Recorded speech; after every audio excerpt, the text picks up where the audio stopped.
അസ്സലാമു അലൈക്കും വറഹ്മത്തുള്ളാഹി വബറകാതുഹു. അൽഹംദുലില്ലാ വസ്സലാത്തു വസ്സലാമു അലാ റസൂലില്ലാ.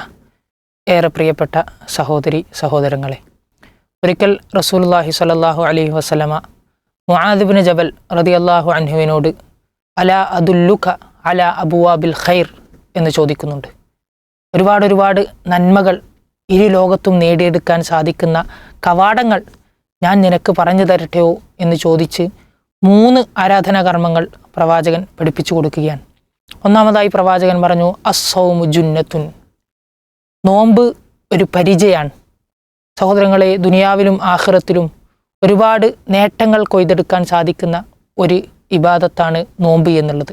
അതുകൊണ്ട് റമദാനിലെ നിർബന്ധമായ നോമ്പുകൾക്ക് പുറമെ മറ്റ് ഐച്ഛികമായ നോമ്പുകൾ നമ്മുടെ ജീവിതത്തിൽ നമ്മൾ പ്രാവർത്തികമാക്കേണ്ടതുണ്ട്.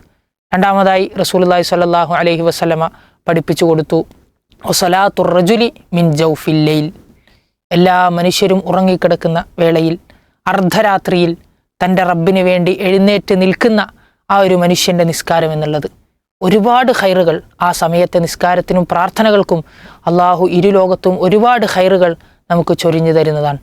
മൂന്നാമതായി പ്രവാചകൻ പഠിപ്പിച്ചത് വസ്സദഖതു തുത്ഫിഉൽ ഖതീഅത കമാ യുത്ഫിഉൽ മാഉൻ നാർ, വെള്ളം തീയെ കെടുത്തിക്കളയുന്നത് പോലെ സ്വതക്കകൾ, ദാനധർമ്മങ്ങൾ നമ്മുടെ തിന്മകളെ, പാപങ്ങളെ മായ്ച്ചു കളയുന്നതാണ്, കെടുത്തിക്കളയുന്നതാണ് എന്നുള്ളതാണ്.